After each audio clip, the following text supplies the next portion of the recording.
Komisi Komunikasi Sosial Keuskupan Agung Jakarta mempersembahkan Oase Rohani Katolik yang dibawakan oleh para imam yang berkarya di Keuskupan Agung Jakarta. Selamat mendengarkan.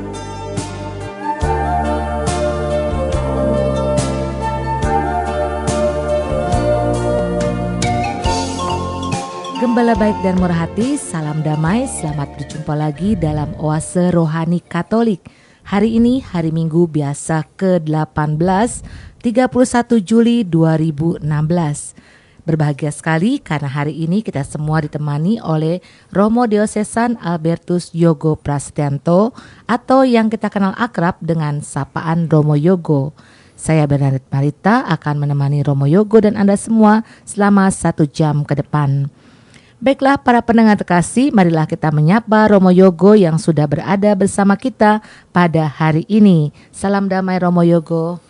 Salam damai juga dan salam jumpa untuk para pendengar yang terkasih. Apa kabar Romo Yogo? Kabar baik.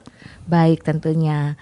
Baiklah para pendengar setia, kita akan mengawali jumpa kita dengan doa pembukaan yang akan dipimpin oleh Romo Yogo. Mari kita siapkan hati kita untuk berdoa. Dalam nama Bapa dan Putra dan Roh Kudus. Amin. Allah Bapa yang Maha Tahu, Engkau melihat hari kemudian dan menyediakan segala sesuatu yang kami perlukan. Engkau mengenal kami masing-masing dan selalu memperhatikan serta melindungi kami. Kami mohon kebijaksanaan yang lebih luhur dari emas, harta yang takkan hancur oleh karat, mutiara berharga seperti yang disebut-sebut oleh Yesus Kristus, Putramu, Tuhan dan pengantara kami. Amin.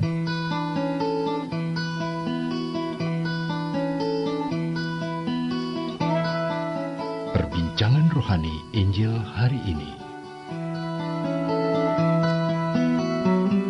Baiklah, sebagai awal kita akan membaca bacaan dari kitab Pengkhotbah bab 1 ayat 2, dilanjutkan bab 2 ayat 21 sampai 23. Kesia-siaan belaka, kata pengkhotbah, sungguh kesia-siaan belaka.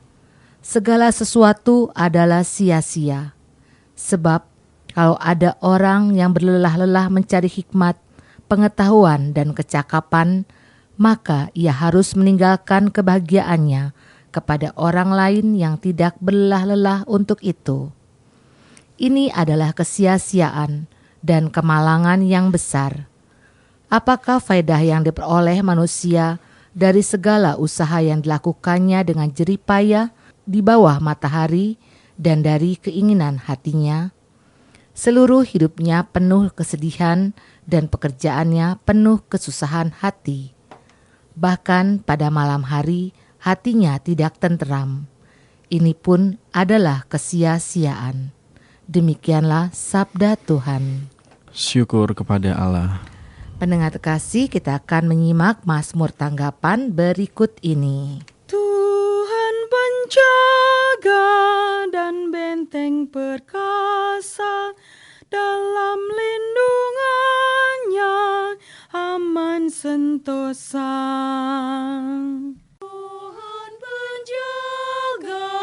Dan benteng perkasa, dalam lindungannya aman sentosa. Engkau mengembalikan manusia kepada debu, hanya dengan berkata, kembalilah hai anak-anak manusia. Sebab di matamu 1000 tahun sama seperti hari kemarin, atau seperti 1 giliran jaga di waktu malam. Tuhan penjaga dan benteng perkasa, dalam lindungannya aman sentosa. Engkau menganyutkan manusia seperti orang mimpi, seperti rumput yang bertumbuh. Di waktu pagi tumbuh dan berkembang, di waktu petang sudah lisut dan layu.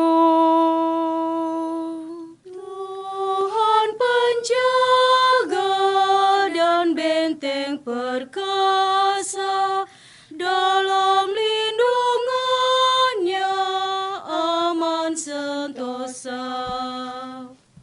Bacaan dari surat Rasul Paulus kepada jemaat di Kolose bab 3 ayat 1 sampai 5 dilanjutkan ayat 9 sampai 11. Saudara-saudara, kamu telah dibangkitkan bersama Kristus. Maka carilah perkara yang di atas, di mana Kristus berada, duduk di sebelah kanan Allah. Pikirkanlah perkara yang di atas, bukan yang di bumi. Sebab kamu telah mati, dan hidupmu tersembunyi bersama dengan Kristus dalam Allah. Kristuslah hidup kita.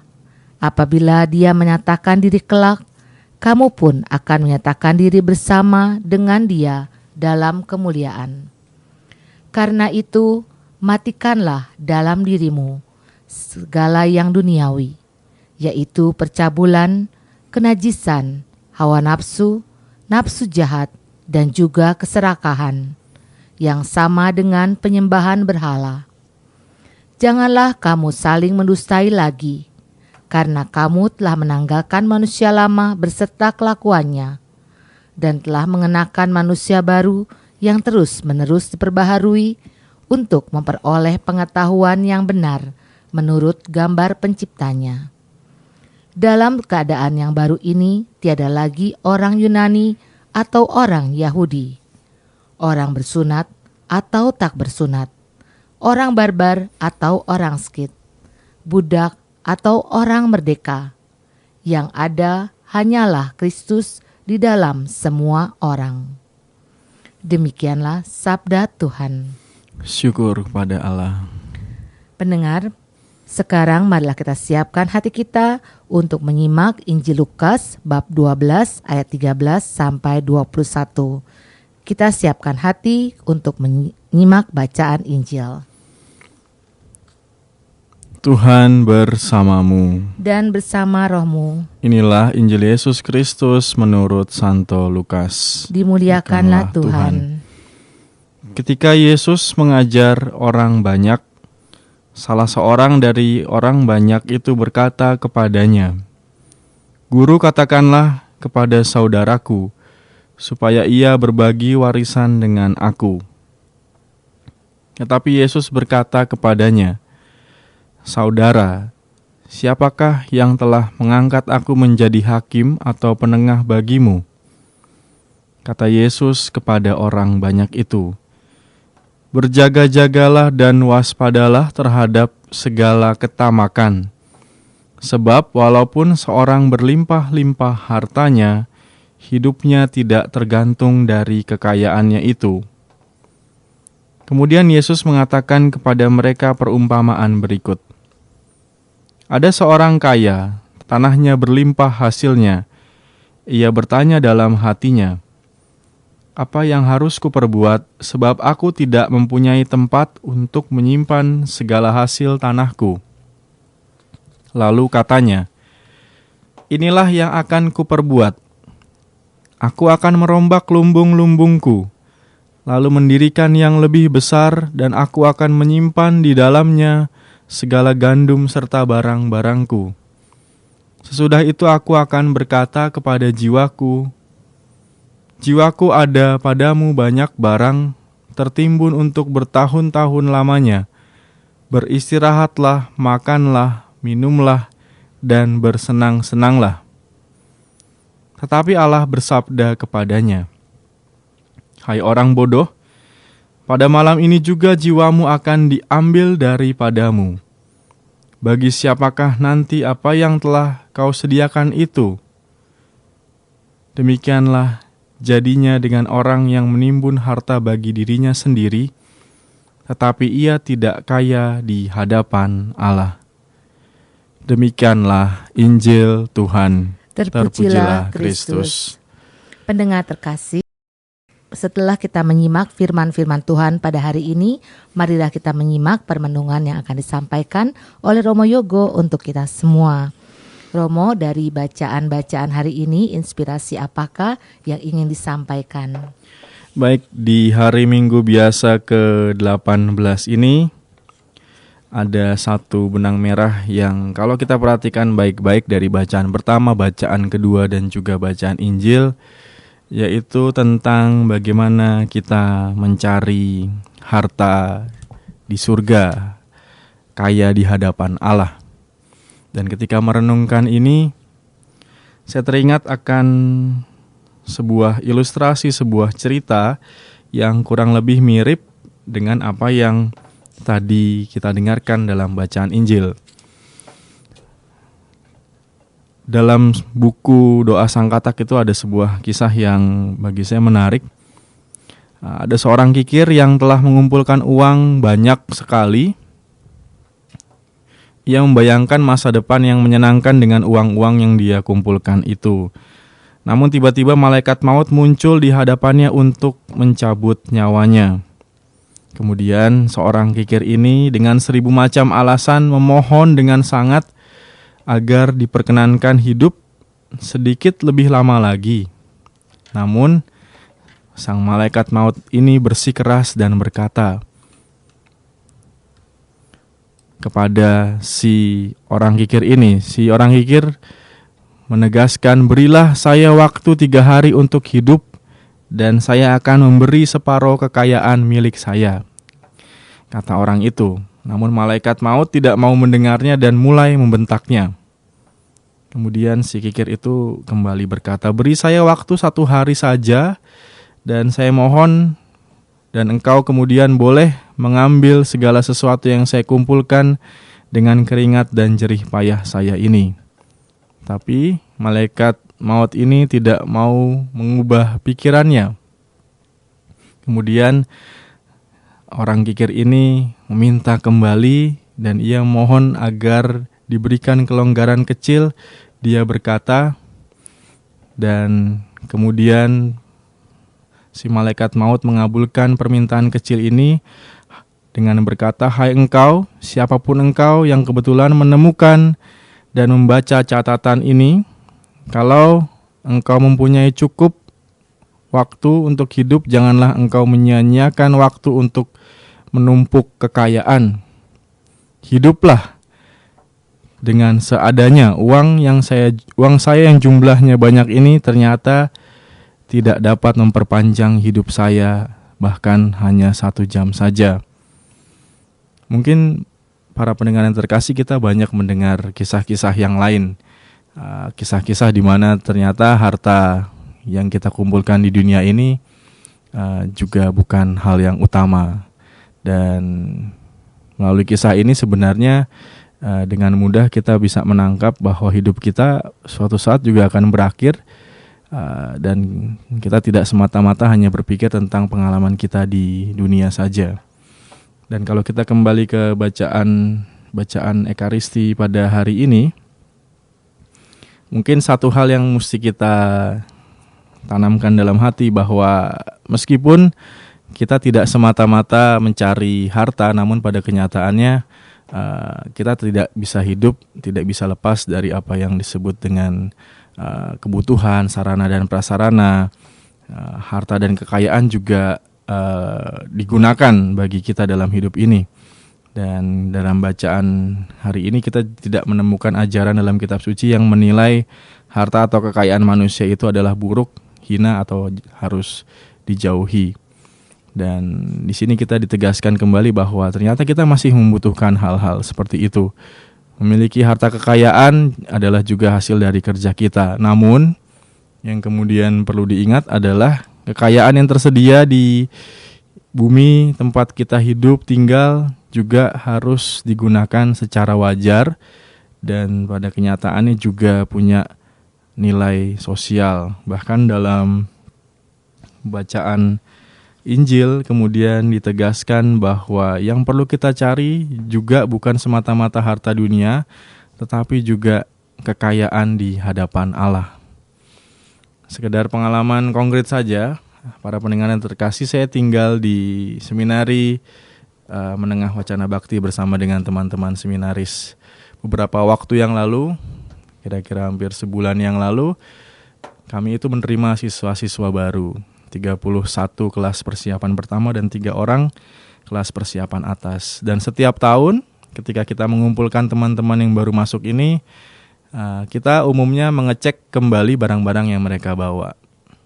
Dan yang menarik adalah meskipun kita sudah mengirimkan list barang yang harus dibawa, pada umumnya mereka akan selalu membawa lebih banyak dari yang diminta. Mungkin pertama-tama bukan kehendak anaknya, tapi kehendak orang tuanya. Kadang-kadang ditambahkan mungkin celananya, bajunya, diselipkan snack dan lain sebagainya. Dan kami mengecek seluruh kebutuhan itu, dan kemudian jika ada yang sangat berlebihan akan kami kembalikan kepada orang tuanya. Mungkin kesannya kok ini romonya agak kejam gitu ya. Tapi kami mau mengajarkan bahwa ya kita tinggal di seminari, di asrama, semuanya dicukupi dengan baik dan tidak perlu berlebihan karena semuanya sudah ada. Malah kadang-kadang kalau berlebihan jadi repot sendiri. Misalnya mereka punya celana banyak, kadang-kadang juga nggak sempat untuk mencuci, menyetrika. Tapi kalau semuanya serba cukup, hidup keseharian juga akan berjalan lebih baik. Dan ini yang saya belajar juga dengan teman-teman di seminari, bahwa ya mereka bisa tetap bahagia dengan keadaan yang seperti sekarang, masih bisa juga gembira, ceria, meskipun banyak hal dibatasi. Celana mungkin dibatasi, baju dibatasi, berpergian dibatasi, nonton TV, nonton berita juga dibatasi. Namun di situ saya juga belajar dari teman-teman ini bahwa kegembiraan, kebahagiaan tidak semata-mata dari harta, kekayaan, atau fasilitas yang kita punya. Namun juga bisa kita temukan dalam pengalaman-pengalaman yang lain. Itu yang pengalaman yang saya temui dan masih diusahakan juga bersama di seminari sampai hari ini. Dan kalau kita kembali ke bacaan Injil kan juga menegaskan bahwa ternyata banyak orang pada masa itu menganggap bahwa kalau mereka punya fasilitas, dikatakan orang kaya, menambah terus hasil lumbungnya, hasil pertaniannya terus bertambah menjadi miliknya sendiri bertahun-tahun, butuh lagi tempat untuk menyimpan, tapi pada kenyataannya juga tidak menimbulkan kegembiraan dan kebahagiaan. Dan yang paling penting adalah bagaimana semuanya itu serba cukup, dan kita tetap menemukan kegembiraan yang sejati bukan pertama-tama dari harta kekayaan yang kita punya. Itu inspirasi pertama yang mungkin bisa saya bagikan. Iya, Romo, waktu di seminari contohnya apa-apa dibatasi. Apa dibatasinya itu cuman berapa pakaian, berapa lembar, tanah berapa lembar, begitu Romo? Iya, betul begitu. Celana, pakaian, kemudian sepatu, semuanya dibatasi. Tentu bukan bermaksud dalam arti melanggar hak-hak mereka, tapi mengajarkan kepada mereka bahwa belajar hidup sederhana, mencukupi segala sesuatunya, dan bukan mencari yang berlebihan begitu. Iya, mencari yang berlebihan memang di luar dari kehendak Allah sendiri.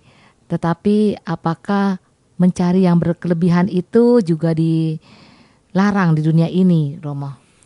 Kalau kita kembali ke bacaan-bacaan Ekaristi pada hari ini, dalam kitab suci tidak dijelaskan dengan, maksudnya bacaan kitab suci tidak mengatakan bahwa punya harta kekayaan itu adalah buruk atau harus dijauhi, tapi kita perlu menyadari kembali harta kekayaan itu kan sebagai sarana yang membantu kita mencapai juga kepada Tuhan. Tujuan utamanya kan Tuhan, bukan tujuan utamanya adalah sarana-sarananya tersebut, begitu. sejauh bisa membantu dan mengarahkan kita kepada Tuhan, tentu baik adanya. Iya. Tapi kenyataannya di dalam dunia ini, dalam kenyataan bahwa orang banyak mengumpulkan harta gono gini untuk kebutuhan hidup mereka ya. Ya, betul. Romo ya. Sedangkan untuk Tuhan sendiri tentu masih kurang. Ya, dalam perkara ini kita perlu menjadi seimbang, berlatih. Kita tahu mana yang prioritas, mana yang bukan prioritas. Dan mungkin inspirasi kedua yang bisa saya tawarkan ketika merenungkan ini, akhirnya saya buka-buka lagi catatan-catatan kuliah dan kembali merefleksikan apa arti kerja dalam hidup manusia. Banyak ajaran sosial gereja yang bicara tentang kerja, dan salah satunya yang dibuat oleh Yohanes Paulus II tentang ensikliknya dalam Laborem Exercens itu, apa arti kerja. Kalau kita merasa kerja itu adalah semata-mata demi mengumpulkan uang sebanyak-banyaknya, demi mencapai kekayaan yang begitu berlimpah sehingga kita akhirnya habis, tidak berdaya karena semata-mata yang kita kejar itu, mungkin kita salah memaknai arti kerja. Kalau di dokumen Laborem Exercens itu diajarkan bahwa dengan bekerja manusia sebenarnya menampilkan citra yang menyerupai Allah sendiri. Karena manusia kan, kalau kita ingat kitab Kejadian, manusia harus mengolah bumi dan seluruh ciptaan Tuhan.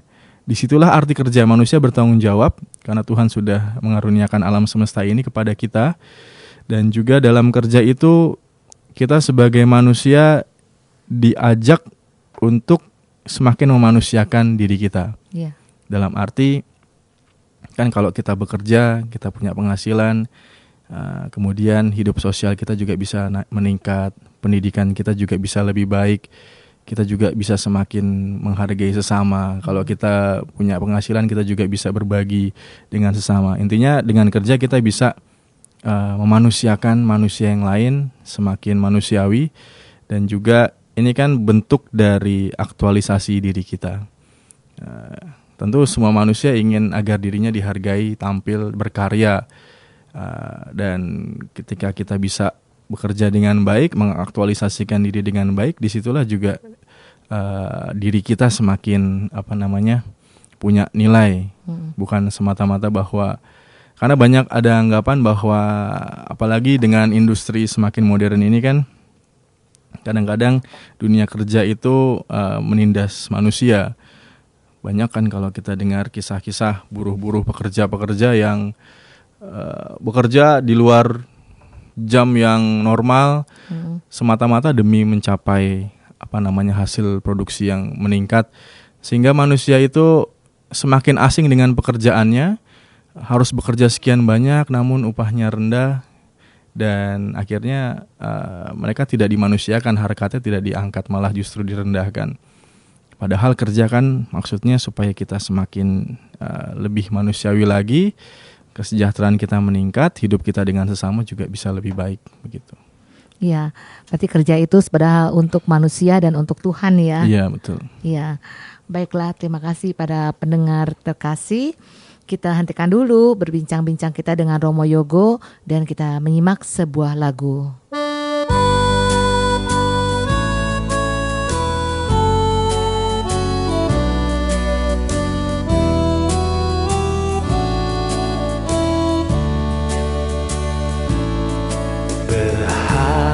Perhatikan bunga bakung di ladang, tak pernah meminta, namun Raja Solomon megah tak seindah bakung. Apa ku makan dan ku minum, apa akan ku pakai? Bukankah hidupmu terlebih berharga. Perhatikan bunga bakung di ladang, tak pernah meminta. Namun Raja Solomon megah, tak seindah bakung. Burung tak pernah menebarnya, Tuhan memberi makan. Bukankah hidupmu terlebih berharga? Perhatikan bunga bakung di ladang, tak pernah meminta. Namun Raja Solomon megah, tak seindah bakung. Rumput di ladang didandani, dibuang dan dibakar. Bukankah hidupmu terlebih berharga? Perhatikan bunga bakung di ladang, tak pernah meminta. Namun Raja Solomon megah, tak seindah bakung. Jangan khawatir hari esok, cari kerajaannya. Semuanya itu akan ditambahkan. Perhatikan bunga bakung di ladang, tak pernah meminta.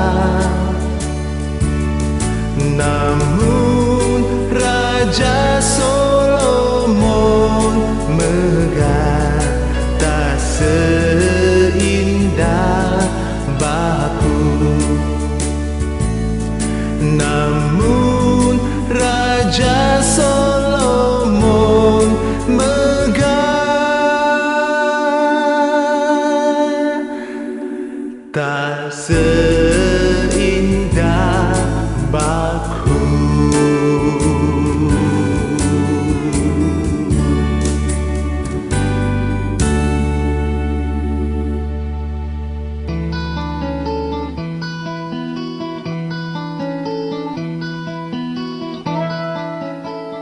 Dialog Iman Katolik.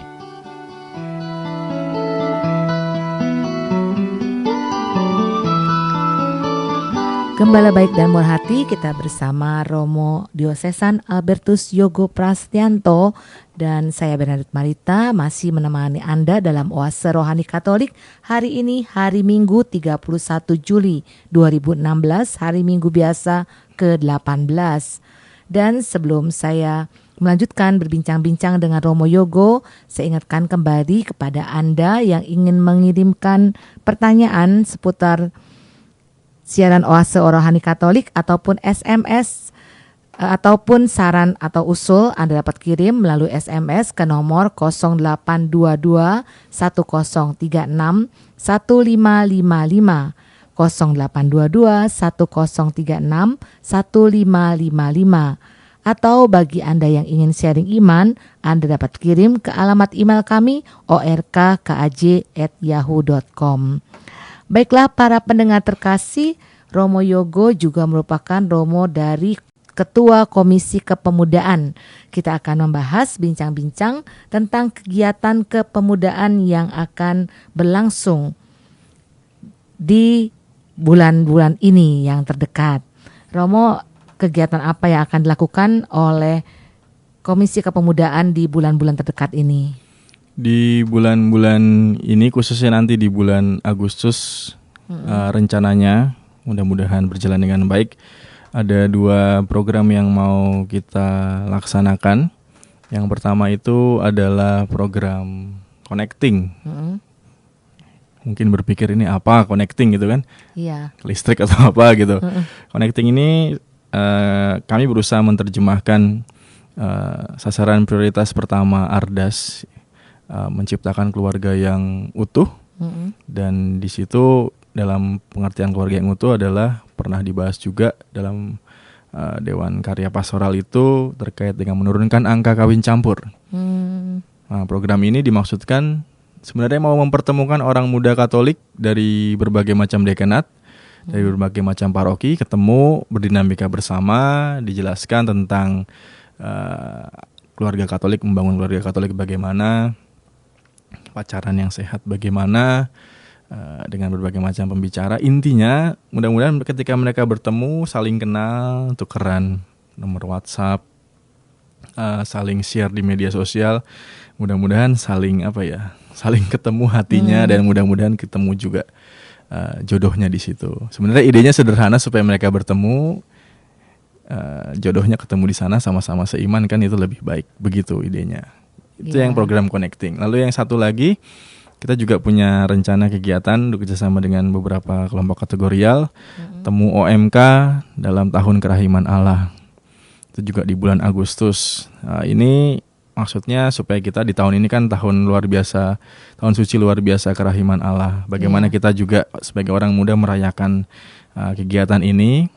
Kita akan rencananya berkumpul bersama, ada seminar, pembicara, dan yang penting itu adalah pengakuan dosa. Orang muda mengaku dosa lalu ditutup dengan perayaan Ekaristi. Itu yang di bulan Agustus. Lalu yang lebih besar lagi nanti di bulan Oktober kita ada Indonesian Youth Day di Manado yang sudah kita persiapkan sejak bulan Juli rekoleksinya, bersama dengan teman-teman peserta dari Keuskupan Agung Jakarta, kontingen Jakarta, begitu. Iya. Berarti ada program connecting, ada program yang kerahiman Allah ya, dan ada program IYD. Dalam program IYD tersebut berapa orang itu, Romo? Program IYD sudah didaftar ikut dalam rekoleksi pertama itu 134. Oh, 134 peserta, iya. Nanti akan berangkat semuanya ke Manado. Itu perwakilan dari paroki-paroki yang ada di Jakarta, begitu. Iya, dalam persiapan IYD itu apa saja yang dipersiapkan, Romo? Kami mengajak teman-teman yang ikut dan sudah menjadi perutusan paroki masing-masing itu punya pemahaman yang sama tentang IYD, bahwa ini bukan acara jalan-jalan gitu kan. Karena ketika orang mendengar Manado, langsung banyak yang ingin ikut dengan motivasi salah satunya adalah jalan-jalan. Tapi kami ingin, ya nggak apa-apa jalan-jalan, tapi juga harus dalam kaitan ini punya motivasi ingin ketemu dengan OMK dari seluruh Indonesia, berdinamika bersama, dan mengangkat satu tema yang bagi saya menarik, yaitu sukacita Injil di tengah masyarakat Indonesia yang majemuk. Tema ini diangkat karena dengan kesadaran bahwa Indonesia itu kan majemuk. Bahkan di Jakarta saja kita tahu bersama, kita tinggal tetangga-tetangga kita itu beda agama, beda suku bangsa, beda tingkat sosial ekonomi, beda tingkat pendidikan. Dan kalau kita tidak menyadari, kemudian ikut masuk dan juga menggarami di tengah kehadiran masyarakat yang majemuk ini, tentu OMK nggak ada artinya di tengah masyarakat dan gereja. seperti itu. Ingin membuka wawasan mereka bahwa situasi yang penuh kemajemukan ini bukanlah hambatan tapi peluang juga untuk bekerja sama demi kebaikan bersama gitu. Iya, berarti temanya adalah sukacita Injili di tengah masyarakat Indonesia yang majemuk. Bagaimana OMK itu menggarami dalam kemajemukannya ya. Iya, betul. Tujuannya ke Manado bukan jalan-jalan, tetapi mendapatkan sesuatu yang dikumpulkan itu semua itu, Romo, dari seluruh Indonesia. Ya, dari seluruh Indonesia dikumpulkan, ada beragam, jumlahnya memang beragam, ada yang keuskupan 30, 50, Jakarta termasuk yang cukup banyak, 134, ada keuskupannya yang lebih banyak, ada yang sampai 170, ada yang 150.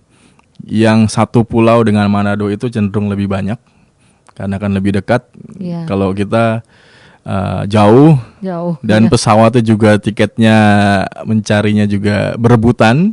Karena ketika kami mempersiapkan itu kita berebutan tiket pesawat dengan teman-teman dari Regio Jawa dan juga Regio Sumatera. Oh, berangkatnya sama-sama berangkatnya dari di Jakarta, hari ya? yang sama, antara tanggal 1 dan 30 September atau 1 Oktober. Nah, ini juga salah satu kesulitan bagi kami, tapi ya beruntung sudah bisa teratasi. Demikian. Iya, Romo, apa saja yang dilakukan untuk persiapan IED tersebut? Persiapannya kami mengajak teman-teman peserta itu, pertama sebelum mereka berangkat ke sana mereka perlu tahu, mereka kan anak KAJ, mereka juga harus tahu KAJ itu jumlah parokinya berapa, uskupnya siapa, lalu saya di paroki apakah saya kenal dengan parokinya atau tidak, romo paroki saya siapa, dan lain sebagainya terkait dengan kondisi KAJ yang konkret.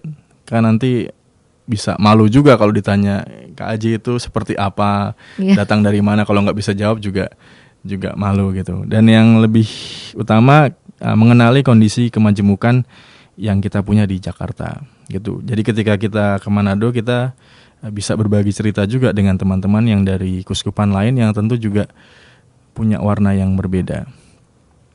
Begitu. Iya. Kemudian apalagi, Romo, persiapan selain mengenal tentang Keuskupan Agung Jakarta, tentang apa-apa yang ada di parokinya? Kalau persiapan teknis ya seperti biasa, perlengkapan dan lain sebagainya. Lalu kita juga rencananya, karena setiap IED itu ada pentas budaya. Kebetulan yang IED kedua ini pentas budayanya diserahkan per regio. Oh, per regio. Ya, lain-lain. per regio. Beda-beda. Jadi kita Regio Jawa sudah punya kesepakatan. Kalau nggak salah kita mau menyiapkan semacam tarian gitu.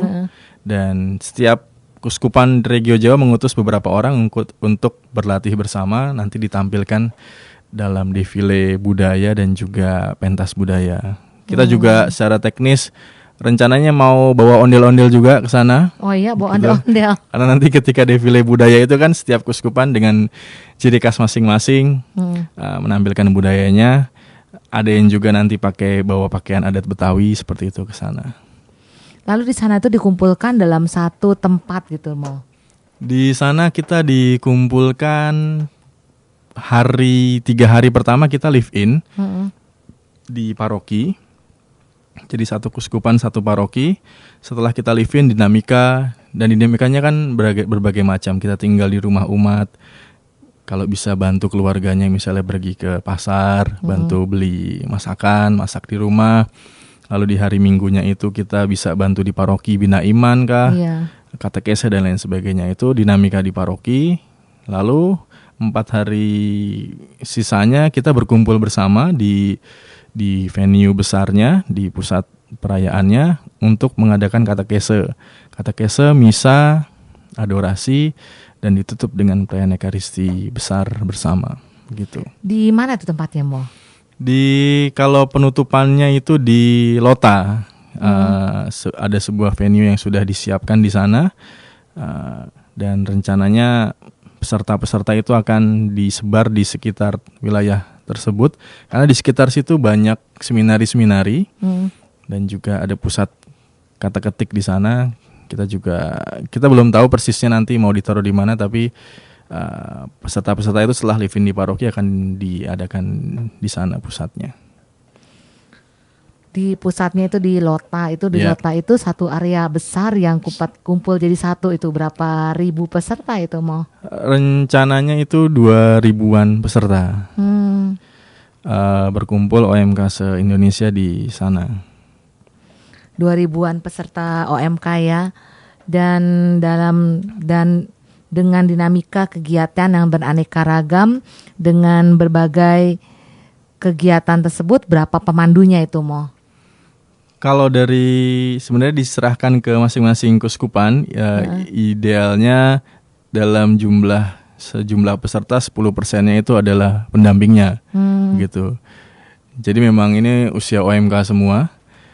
Kalau dari Jakarta itu berangkat 2 frater dan 6 romo membantu ke sana juga mendampingi teman-teman.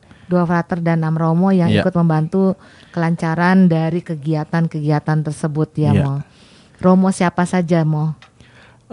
Sejauh saya ingat itu Romo Jimmy dari Paskalis, Romo Nestor dari Santa Clara, Romo Wiwit dari Tanjung Priuk, Romo Alfon dari komunitas Saverian, saya sendiri, lalu juga Romo Handri dari Cijantung gitu. Lalu ada 2 frater dari komunitas Saverian juga akan ikut serta.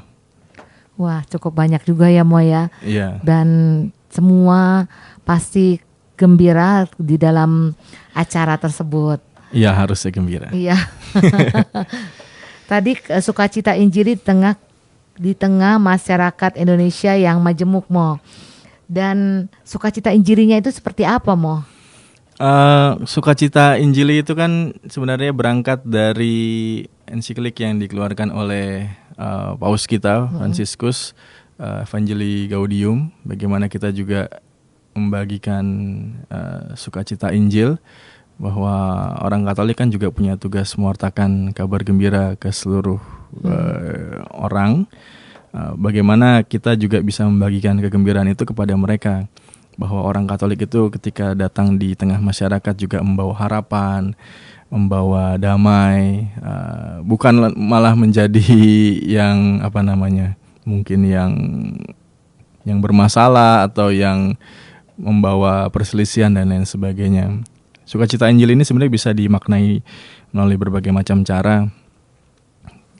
Ya kalau konkretnya ketika kita misa itu kan, pergilah engkau diutus gitu kan. Jadi setiap kali kita selesai misa itu kita diutus untuk juga mewartakan kerajaan Allah, mewartakan Injil. Kalau Injil kita artikan kabar gembira, ya berarti bagaimana kita mewartakan kebaikan itu kepada orang, bukan yang kerap kali selalu diomongkan itu kan, pulang ke gereja, ketika keluar gereja parkir padat, malah jadi emosi sendiri, panas sendiri. Padahal belum lama sebelum itu kan diberkati, pergilah engkau kuutus gitu. Ya konkretnya bagaimana kita berbagi kegembiraan dengan orang-orang yang ada di sekitar kita. Ya, wah sekarang saya bisa membayangkan bagaimana ikut IYD itu sangat menyenangkan, Indonesia Youth Day. Dan dalam IYD itu kelompok-kelompoknya itu yang akan berangkat itu 130 orang, itu tanggal 30 dan tanggal 1 Oktober ya Mo ya. 1 Oktober. Itu dibagi 2 ini karena memang kesulitan tiket juga waktu itu. Tiket yang tersedia akhirnya untuk tanggal 30 dan akan juga tanggal 1 kita akan bagi 2. Kepulangannya juga demikian. Oh iya. Ada yang tanggal 7, ada yang juga tanggal 8 gitu. Karena ya ini semua orang pada saat yang sama pergi ke Manado.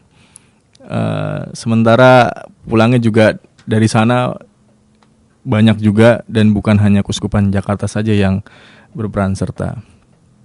Begitu. Iya. Sukses Mo untuk Manado Mo. Iya, terima kasih. Ya baiklah, para pendengar terkasih, sebelum kita berpisah dengan Romo Albertus Yogo Prastianto, dan tadi Romo kita mengulang bagian pertama, dan kira-kira pesan apa yang untuk menjadi bekal bagi pendengar terkasih?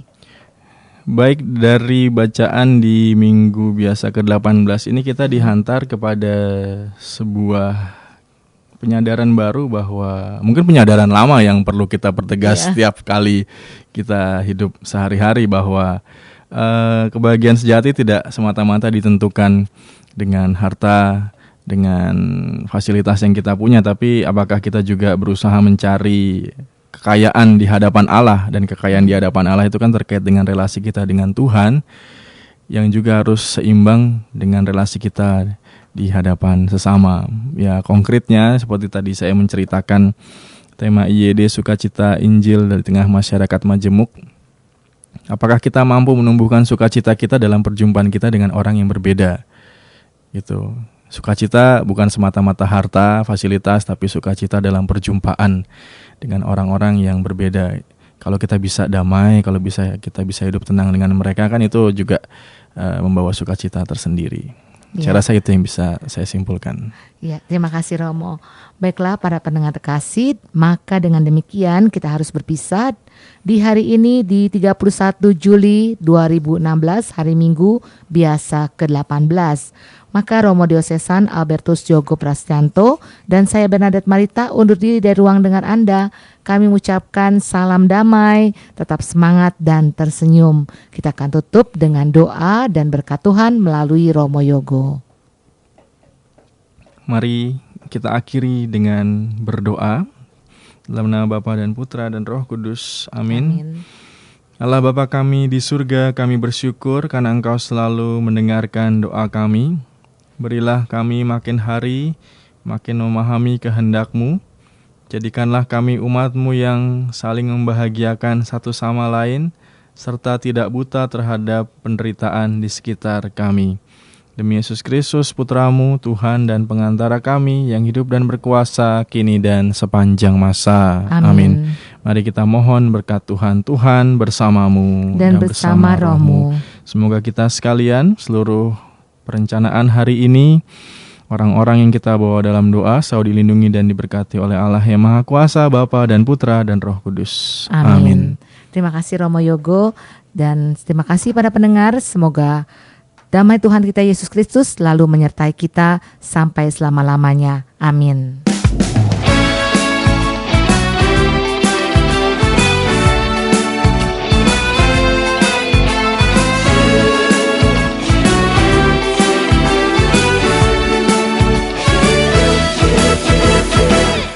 Tiada berkesudahan kasih setiamu Tuhan, selalu baru rahmat-Mu bagiku.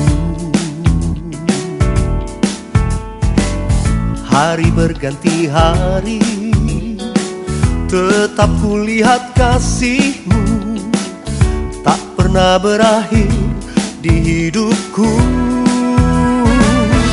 Tuhan Yesus baik, sungguh amat baik, untuk selama-lamanya. Tuhan Yesus baik, Tuhan Yesus baik, oh sungguh amat baik, untuk selama-lamanya. Tuhan Yesus baik.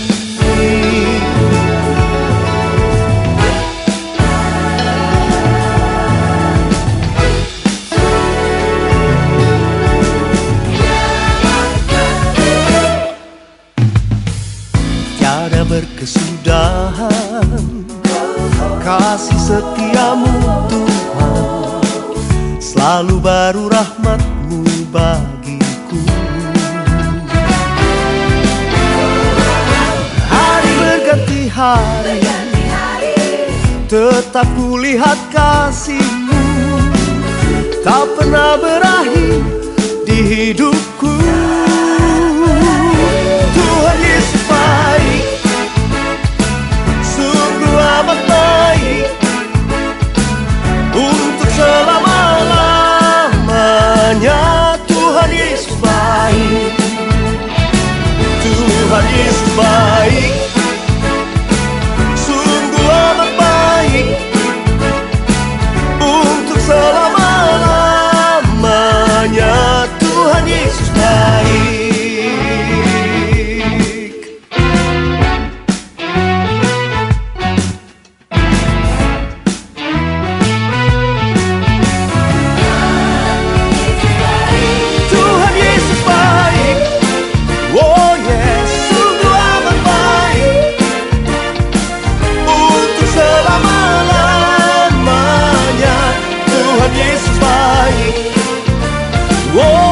Tuhan Yesus baik, sungguh amat baik,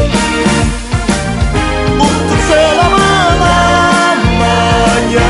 Tuhan Yesus baik, untuk selama-lamanya. Tuhan Yesus baik, untuk selama-lamanya. Tuhan Yesus baik.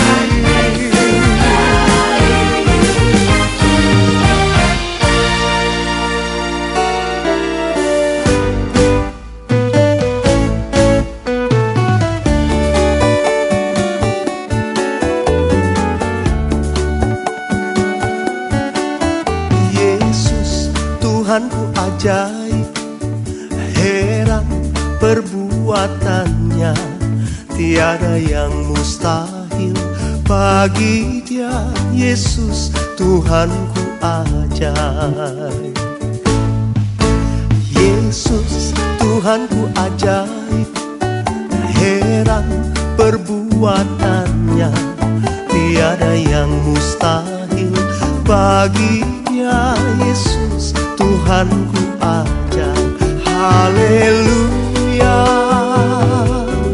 haleluya. Mujizat yang diperbuatnya sungguh ajaib. Haleluya, haleluya. Untuk selama-lamanya Tuhanku ajaib.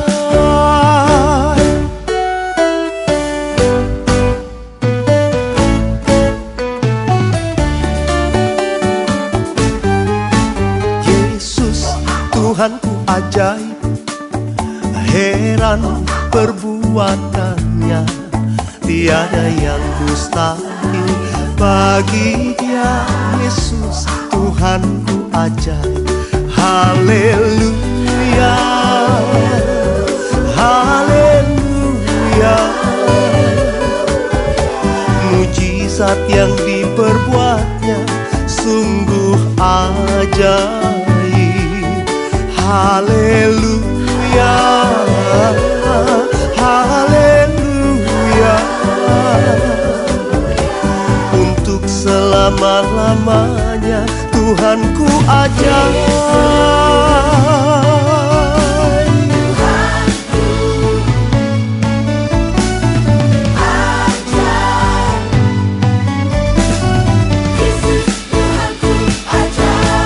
Haleluya, haleluya. Mujizat yang diperbuatnya sungguh ajaib. Haleluya, haleluya. Untuk selama-lamanya Tuhanku ajaib. Untuk selama-lamanya Tuhanku ajaib. Untuk selama-lamanya Tuhanku ajaib.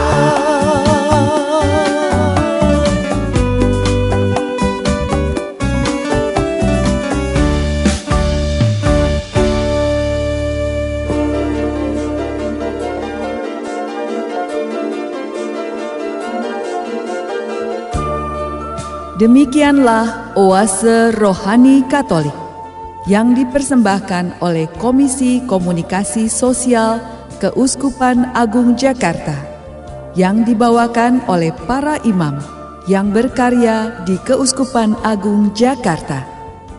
Tuhan memberkati.